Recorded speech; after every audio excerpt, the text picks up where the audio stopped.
back to Note to Self. My name is Shanza, and I will be your host today. I'm here with my co hosts, Randy and Gaby, and we are part of the Student Mental Health Navigators program at Laney and Aloni. So, I just want to start by doing a check in with you guys. So, as we're near finals time, things are getting quite stressful at school. So, what is one thing recently that you guys have done to take care of yourself? This is Randy. I have been taking the time to like meditate daily, and I'll do that. I'll find like a 5-minute meditation on YouTube. So, you can find that for free. Or one of the apps that I do use is like a wellness app. It's called Headspace, and they have some meditation items you can use on there as well. Yeah, this is Gabby. I think for me, similar to Randy, I actually recently found out that the app Calm is free for, I think, 12 months if you're like a new member. So I highly suggest you download the app because it's free. And it has a lot of great meditations that could be, between a minute, 3 minutes, 5 minutes.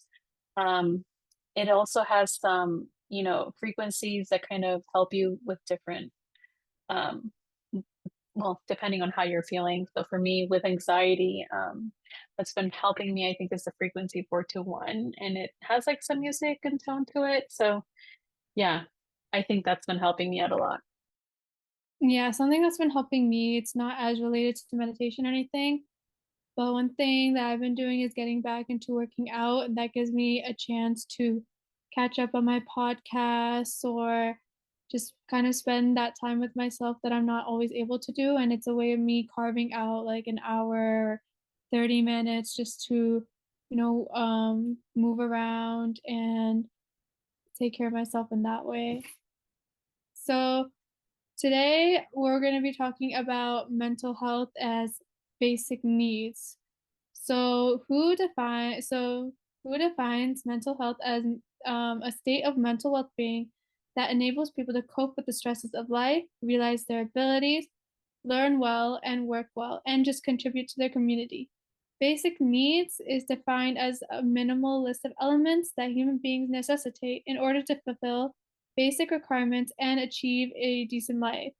So, with all of that being said, I wanted to ask you guys, how do you think our society views mental health? Like, does it regard it to be a basic need? Because I know a lot of times people only think about the, the like physical aspects of our health, but they don't really realize that like mind body connection, or sometimes there's stigma. Like, I want to just hear your guys' thoughts on that. Um, I personally think that more recently, if I could even say post-pandemic, mental health has been taken more as a basic need for a whole person care.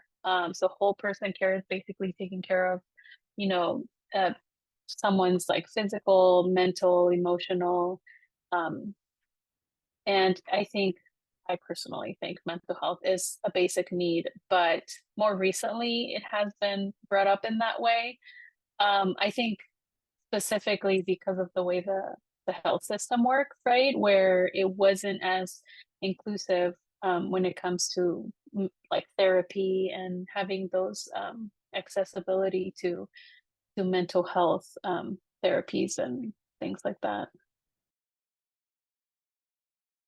I definitely agree. I feel as though mental health is a basic need and should have always been a basic need, especially in the sense of like education, because and while being as a student, you're under a lot of stress as it is, and if you have like I suffer from depression, I've been diagnosed with clinical depression, so I've always had to be extra mindful on how I'm taking care of myself, especially when going to school and during a time like right now for finals. Yeah, I think that's a really good point. Mental health is not something that you just learn from a young age. It's more of something, and I hope that this changes with generations, but it's more of something that people are adopting now, or people are starting to realize, okay, mental health has a huge impact on us. Mental health is really important, and it's a historical thing too, you know? Like, what's really interesting is I'm taking abnormal psychology right now, and in my textbook, it's by, I think the author is Jill Hooley. What like the first thing that we learned was that there's like the stigma in mental health or in that field in general is actually really historical, you know, like many ancient cultures believe that abnormal behaviors were just attributed to spiritual possession, or asylums were very intimidating and they were more prison like rather than rehabilitating. It's not really until the 1960s where that change began to happen. So just like hearing about this, it's very interesting because even though I still think we need to do more in the field of mental health and making it more accessible, there's still been a lot of work done since then. Because I think now at least people aren't always quick to assume that okay, like someone is crazy because they have these type of abnormal behaviors as they call it.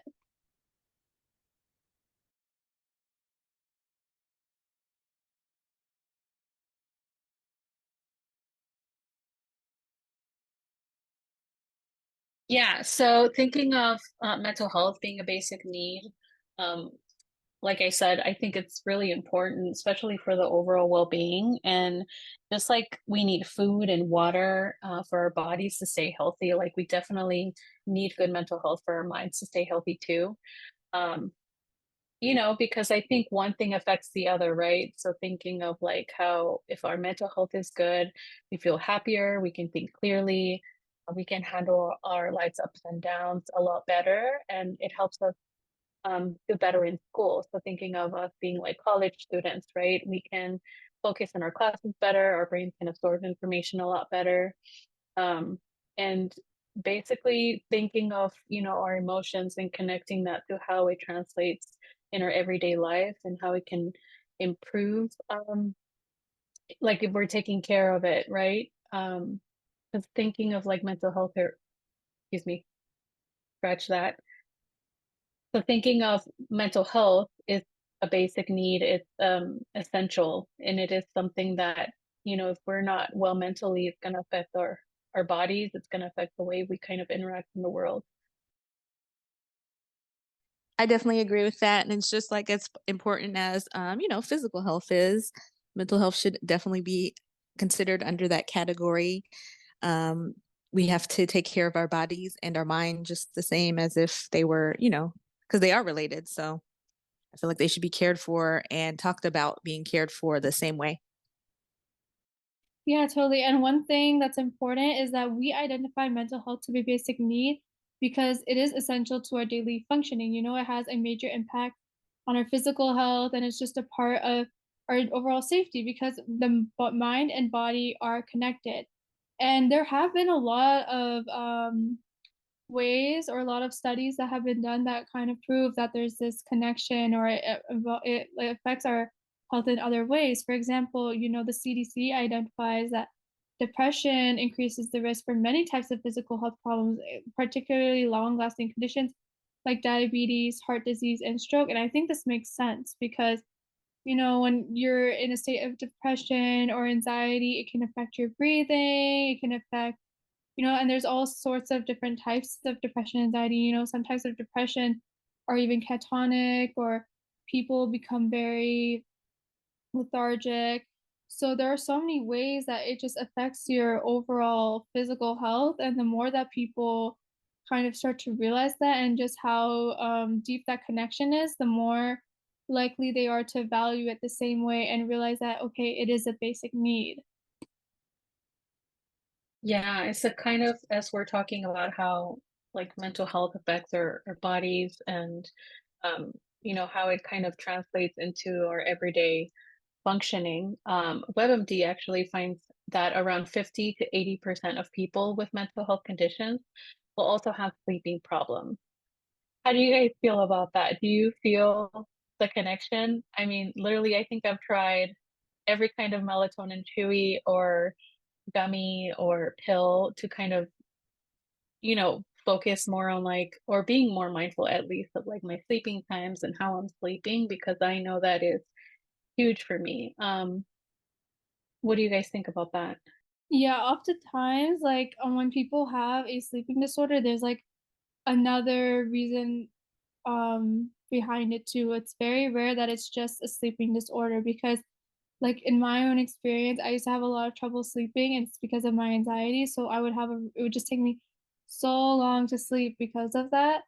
So I feel like that's part of it, you're trying to sleep and you just keep thinking about, like, every single little thing, or you're stressing over what's gonna happen the next day, then yeah, it's gonna be difficult to sleep. So then that's a way where your mental health affects your basic needs. It might be harder to even eat. And a lot of times with my friends, whenever something influential is happening to them and I think that it might be affecting their mental health, that's the first thing I ask them. I ask them, how's your sleeping been? How's your eating been? Because I feel like those are the factors that get affected the most. How many hours of sleep a night do you guys think you get? I think I get maybe, actually should track it, but I think maybe 7 on average. But I mean, I don't have any kids. I know Gabby, you have children, so that probably makes it a little different for you. Yeah, I was giggling over here in the background, like, oh, lucky you. I've been aiming for 6, I'll be honest. At least 6. I think I've always felt a bit more refreshed. But realistically, I honestly feel like I get between 4 and 5 at the most, because even if I am like, purposefully in bed under the blankets with every lights off, my brain is still not sleeping, right? So I think going back to like the stressors of everyday life and everything else that we have to worry about, and also like including the basic needs, you know, aspect of our lives, which is like worrying about food or how we're paying the bills, how much hours we're going to be working that week. And, like all of that affects you thinking of like how much sleep you're getting, right? So yeah, for me it's 4 or 5 hours reasonably, I think. Well, Yeah, and for me, like, I think in high school I would get more close to like 5, 6 hours maybe, but at this point, like, if I think about doing that every day, like, I can't do that. The thing about my sleep, I would say it's an average of 6, 7 to 8 hours as well. Like, there are some times where my sleep's a little wonky, where one day I'll sleep, like, 5-ish hours, and another day I'll sleep a good 9 hours. stressors. I find myself like if I'm thinking about a school project or even a work project, I find myself thinking about that before I can even fall asleep. So that'll take some hours away from me. Yeah, definitely thinking like, well, for me, for example, I'm only taking like one class per semester to just kind of improve my skills. Um, since I recently finished my bachelor's degree, but I know for you, Randy and Shanza, you guys might have a bigger workload, and thinking of how you all are, managing a full schedule with working jobs outside of that. Although you mentioned like I am the one with 3 kids, but I honestly don't even know how I did it before. But now that I have more time, I think I might have mentioned this to Shanza a bit ago. Like, um, even though I have more time, it's so ironic that I don't even know what to do with that time. That I feel like before, where my schedule was basically around my classes, my study time, and my work. And also like including, pickups and drop-offs and dinner time and things like that. It just feels like the time that I have now is not well utilized. And I feel like a bigger mess. Like I'm all over the place, where I know I'm getting things done, but it's not as structured. So yeah, that I think I know is also affecting my mental health. And in turn, affecting the way I sleep, and just like a little snowball effect there of everything combined. Yeah, that makes sense. I feel like part of the reason I'm able to get more sleep actually is because like I'll be always kind of running around. So then by the time it's nighttime, I usually get tired. But when I have to, there are a lot of times where I just sleep less in order to study for things or to get work done because sometimes I'm like so busy that I don't really have a choice but to do something last minute. Or like honestly, sometimes I just have a really hard time taking things seriously. So then it takes me a little longer to get the to do it beforehand, basically. Yeah, so as we're thinking of like you know, mental health as a basic need, we also talked about like, our sleeping. How do you guys feel about like, the food insecurity and housing insecurity, or sometimes just your general safety affecting your mental health and then in turn, affecting everything else? Yeah. So, basic needs, according to like the Hope Center, is defined as access to nutritious and sufficient food, safe, secure, and adequate housing to sleep, to study, to cook, and to shower, healthcare to promote sustained mental and physical well-being. So that means that, it's kind of all encapsulated. And if you don't have a place to study, because say you don't have adequate housing, right? Say you don't have a good place to study. That's going to affect your mental health too, because if you're someone who's stressed about school, I have to do good in my school so I get a good career in the long run. How are you supposed to take that step and be able to really focus on your school if you're worried about other things like housing and food? Then it just becomes more stressful. And that's like kind of also goes into Maslow's hierarchy of needs, right? We have our basic needs that we need to be met first before we can reach that point of self actualization. So it's so important that both of our needs, like the food, the housing, is taken care of, and as well as our mental health needs, because at the end of the day, they're very, very intertwined. So, what happens when these mental health needs are not treated as a basic need? So, I think there's just a lot of dangers that happen when we leave these issues untreated. It can be hazardous as it disrupts our normal functioning. And the CDC does find that depression interferes with the person's ability to complete physical job tasks about 20% of the time and reduces cognitive performance about 35% of the time. So, what are your guys' thoughts on just how the dangers of leaving mental health needs untreated and how it can really just impact someone's life? I think for those that are already struggling with, symptoms of mental health or mental health conditions, um, worsening of their symptoms, it would be one thing. Also, extensive like impaired functioning, along with some symptoms that they already might be struggling with.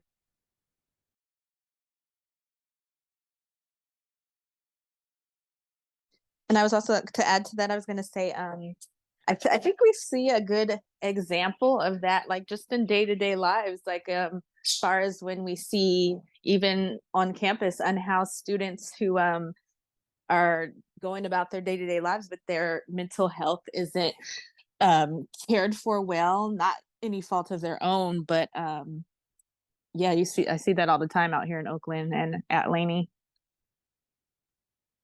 Yeah, one of the things that I was gonna actually add on was, people that are struggling with substance abuse, um, that can also, trigger their wants, or basically everything that they're struggling with when it comes to abusing a substance. It can further complicate their mental health and their physical health, just increasing the risk for continuing addiction.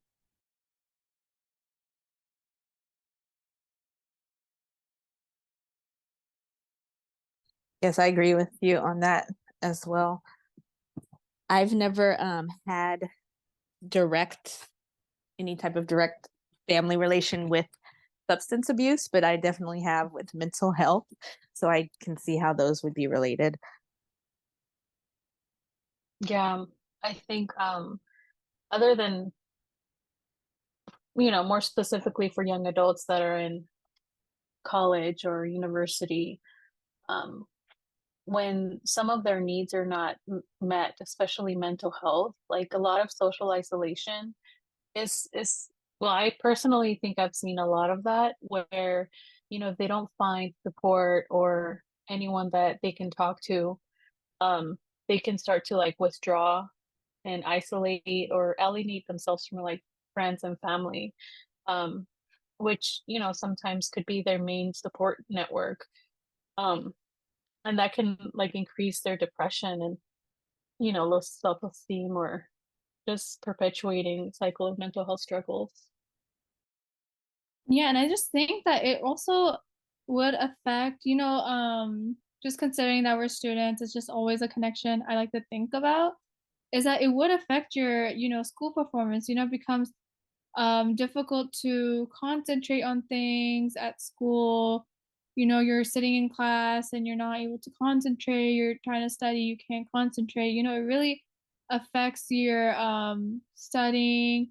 And of course, it is going to impair your friendships as well. You're going to feel more like wanting to isolate, and it just becomes a cycle because I remember when I first came to community college, in my first semester, I would just have like periods of time where I didn't talk to anybody. Like I would go like a month without like any like properly talking to anybody.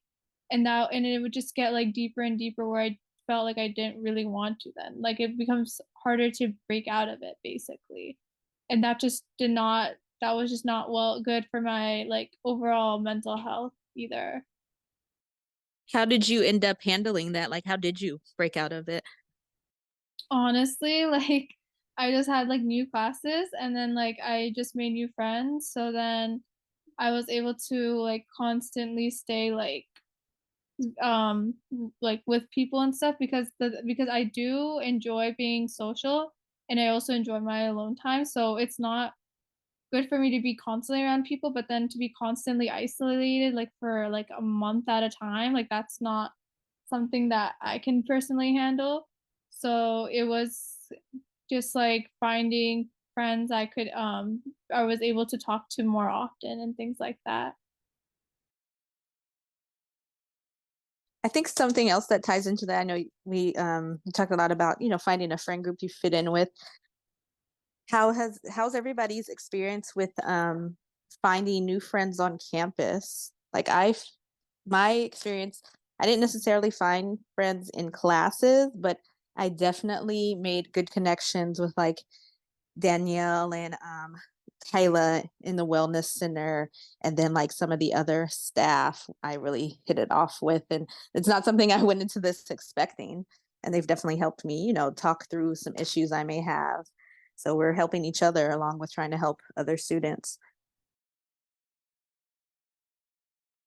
I think for me, yeah, I think because I'm on the side of the older student population or the non-traditional student um, route, I do struggle to find a group. Like I've found affinity groups, right? Like Puente or for example at East Bay Ganas, that are programs, you know, to target student um, support with counseling, and you kind of feel like you found, or at least I felt like I found, you know, people that look like me in the same school setting, but at the same time, they were much younger. So I kind of struggled of like continuing to build on those friendships. And, you know, when you're looking to strengthening relationships, you know, with like peers and things like that, I feel like age is a big thing because it's not easier for older students to, you know, relate to the younger student population or sometimes just feel more included because, you know, I have kids and there was a lot of social events and the clubs and things like that that I couldn't participate in because I would be like taking on my kids around that time. So that also kind of um deterred me from joining a lot of clubs or joining a lot of events. So yeah, I think it is different, you know, depending on what everyone else is experiencing. But because of my age, I think a lot of the things just factored into what I was able to participate in or more like had time to. Um, and I know that did affect me, um, not like emotionally, but my self-esteem, you know, when I would like join certain groups because then I kind of felt like I didn't participate enough, so I didn't know everyone as well as they knew each other. So it did, yeah, again, deter me from like continuously building on those relationships. Yeah, I get Yeah, where I'm oh, sorry. You go first. I was just gonna say I am also a non-traditional student, and I think maybe probably what coming into the wellness center for me and meeting new friends was that we all were new. So I could see kind of trying to fit into maybe an already formed group could be challenging, especially at my age. So I do understand that. But I think just I just happened to get into the right place at the right time, and we all kind of just started it. We all started this at the same time. So we were both trying to I'm not both, but all three of us were figuring it out together. Yeah, it's really good that like all of you guys were in that same like for you, Randy, that everyone was like in that same situation because I agree too. Like when there's already a formed group, it's so like difficult. And like the thing about me is that the reason I was super like in the beginning of my like community college career was that I didn't want to insert myself in that way. I was like, oh, um like what if like I don't get along with these people, or what if it seems like I'm like forcing myself into the conversation. And the thing was too that I honestly already felt secure with my friends. I was like, okay, like I already have like my friends, I have my family, and even now too, like I know how to socialize, but for me to go out of my way, I don't do it as much because I already feel secure with the friends I have. And I do think I have like a good community around me already, that I don't always feel the need as much to put in effort with like other people. Um, because I guess I'm just already kind of comfortable, but I do know how to like socialize with them, and I'll talk to almost anybody, honestly. But going the extra step, that's like something that's like more rare that I do, basically. Yeah, I agree. I definitely feel like a lot of, our sociability or like our access to being social on campus, no matter your age, is always something that kind of factors into our mental health as well, like finding community, finding groups.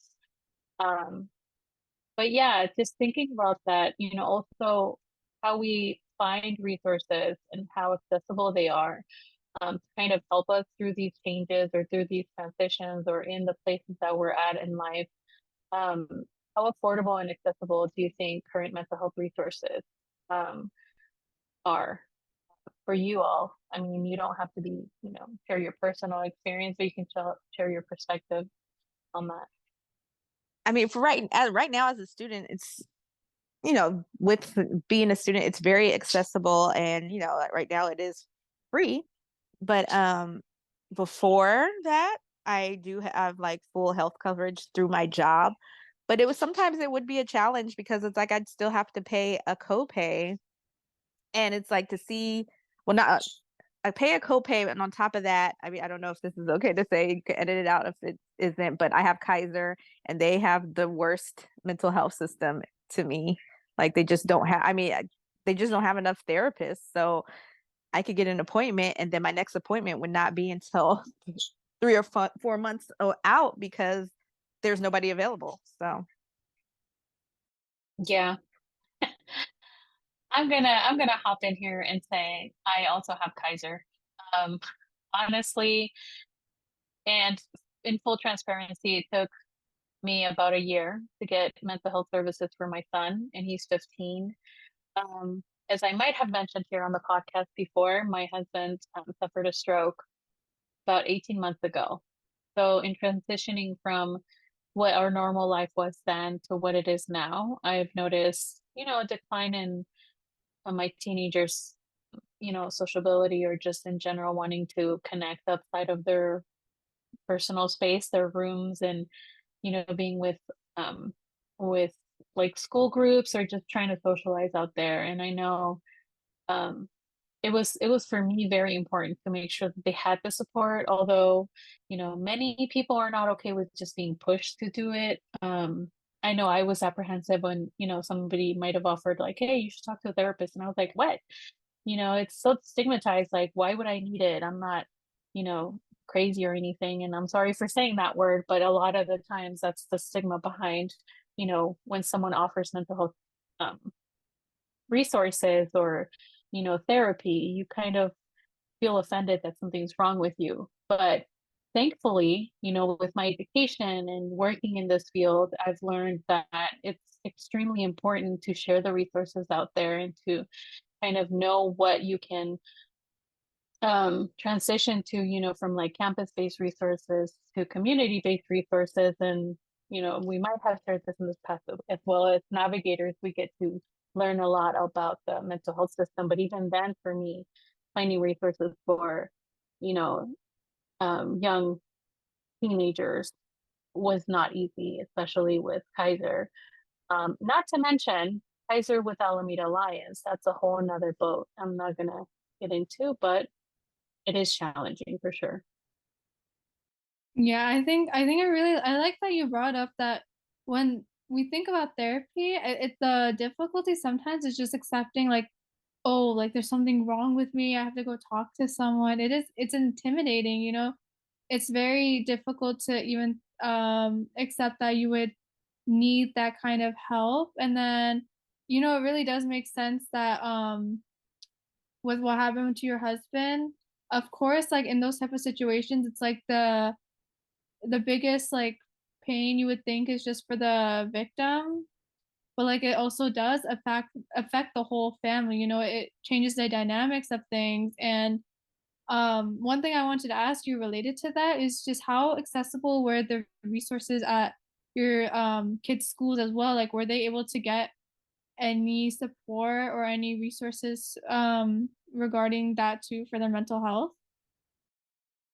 Yeah, thank you. That's a great question. I did reach out. Actually, I think that was my first outreach that I did for my kids, all three of them. Mind you, at this time, my youngest was actually still in preschool, and my older two my daughter was still in elementary, and my son was still in middle school. Um, so when I did that, I went to all three different schools, talked to, the principal, their um, I'm not gonna say they're therapists, but I think they're called community outreach or community support. Um, each campus calls it differently. But when I reached out to them, and especially for my son that was part of like this, affinity group program, they have individual counseling, but it's not for mental health. They just kind of do like a general counseling check-in. And I think that was helpful because they were actually able to bring awareness to, my teenagers that had multiple teachers, my son that was, a preschool teacher. It kind of keeps them aware, and they were very mindful and respectful of my kids having emotional experiences throughout their days, you know, earlier on in the process, in my husband's recovery. So I think that was my first thing. But then actual mental health resources were not a thing. I don't think they are a thing in the school system. There was a referral that I remember one of these outreach coordinators shared with me, which was at the police station here in Hayward, that they have like a person or a therapist that can give you therapy for free. But again, I think it just has to do with health insurance. And at that time, because we were transitioning from like my husband's private insurance from work to like Medi-Cal, it was muddy waters. If you guys are at all familiar with health insurance, they'll always go for like the primary, which is the paid insurance, right? You don't really have access to like all the medical or community resources if you have insurance sometimes. But um, it was very difficult.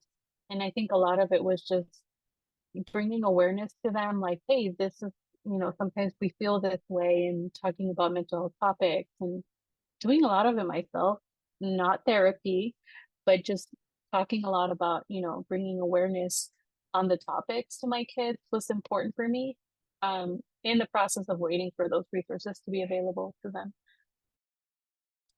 And I was gonna say, from what I remember from my high school experience, which we're not gonna say how long ago that was, but I don't remember there ever being like a wellness center or therapists on campus. I feel like the counselors kind of doubled as that, but they weren't therapists. So it's like, oh, if you needed to talk to someone, you talk to your counselor, but that to me that was like your educational counselor, not someone you could share like something, personal with, or should be sharing something personal with. So,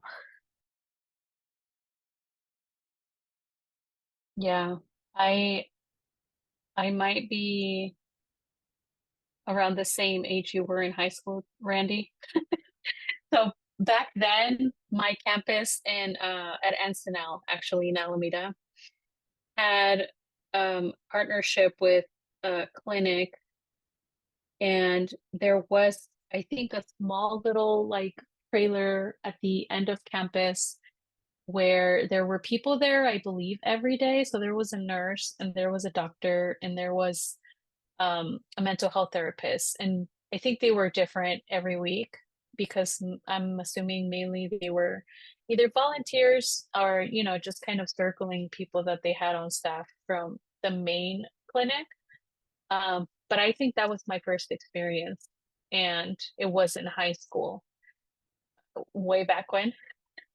Um, it wasn't a great experience because, again, I didn't have experience with mental health topics or like what it was. So I always felt scared to like overshare information. So thinking about, you know, connecting all of this is the stigma behind mental health diagnoses or mental health issues or mental health experiences that we have, and trying to make the connection of how it is part of our whole, person, and how we basically act the way we feel. And all our thoughts have a lot to do with how we interact in our everyday life. Um, and if we grow up with this stigma, if we grow up with not understanding the topic and, you know, some of the symptoms that the other people might experience, and, how we connect to them, it just makes it a lot more challenging. So for me, destigmatizing the topic around mental health and how it connects to our whole person care is very important, to just kind of continue allowing for future generations to just be allowed to speak about their feelings and how their mental health does affect everything they do. Yeah, I think from what I remember from my high school too, like I don't remember there being much like mental health resources other than just the counselors. And then I remember a few times there'd be like events that happen at school, like, like teachers passing away or something, and they just remind us like, hey, like we're gonna have like we have extra counselors at school if you guys need to talk. So they would make some attempts, but not too much. One thing I wanted to ask you guys is like what do we think is needed for mental health to continue being seen as a basic need? Something I wanted to touch on that Gabby just mentioned, and it kind of reminded me of something, is that there is a stigma. You grow up seeing mental health a certain way, and this is really common in like certain communities, like a lot of times people of color. And I'm saying that as someone who comes from like being Desi. And one thing I remember is that like when I was younger, there was actually a movie. I think it was like a Bollywood movie, and it came out, and it was like it did touch on therapy and stuff, and that was like a big deal because that's not something that's really like common in the culture. So, I think that's one example of how mental health can be seen as more of a basic needs. It's just like tearing down that stigma and like talking about it more in these community, especially in these communities that often have had that stigma, or just do need to acknowledge it more, because a lot of times these are the communities that have faced like a lot of trauma.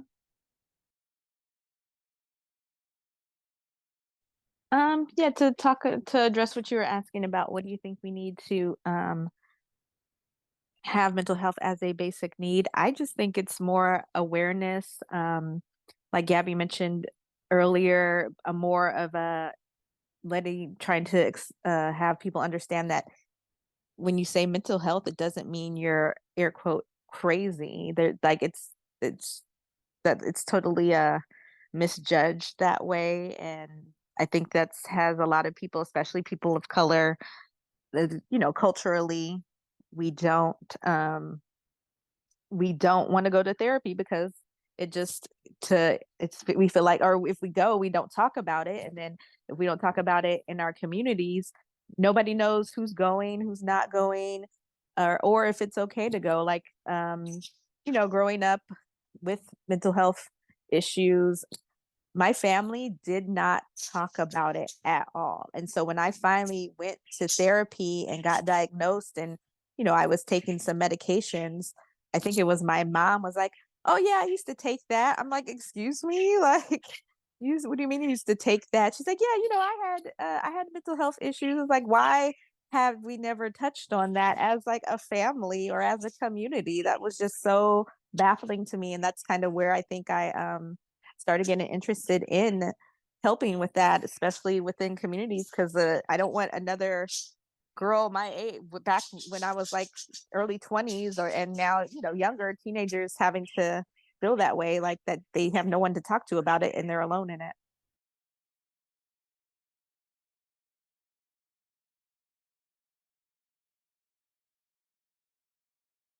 Yeah, I think something similar happened to, like, me as well. Like, I remember my mom was telling me too that she, like, I don't know how, but I think she was, like, talking to other people about just, like, maybe mental health as a whole, or like asking for some mental health resources, and then like her, like, with her friends, and that's when like they would tell her like things about their own experiences that she did not like really expect. And I think it was because she was looking like for resources for me that that conversation came up. I don't exactly remember.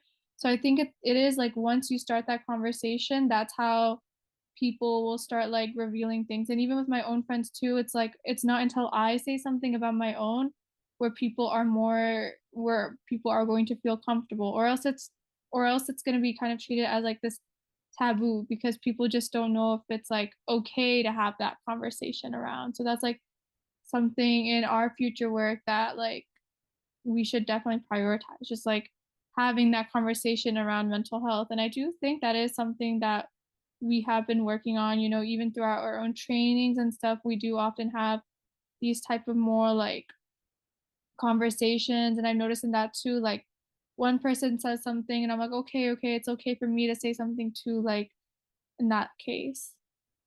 Yeah.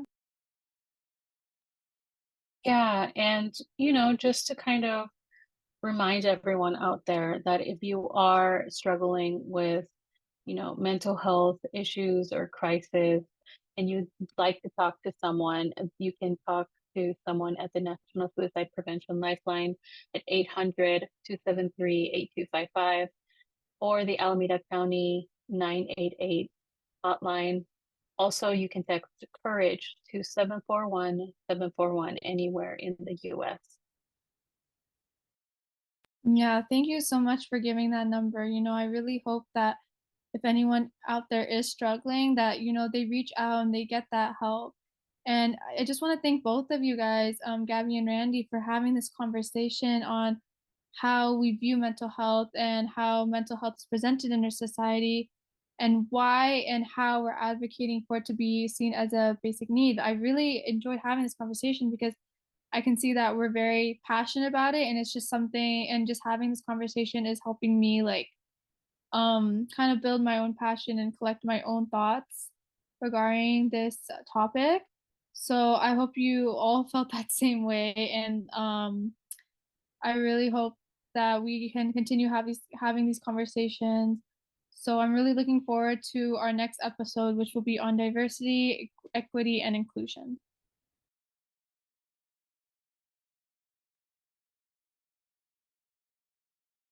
And thank you, Shanza. Thank you for hosting. I think we had a really good conversation today. Thank you, and we'll hear you all in the next podcast.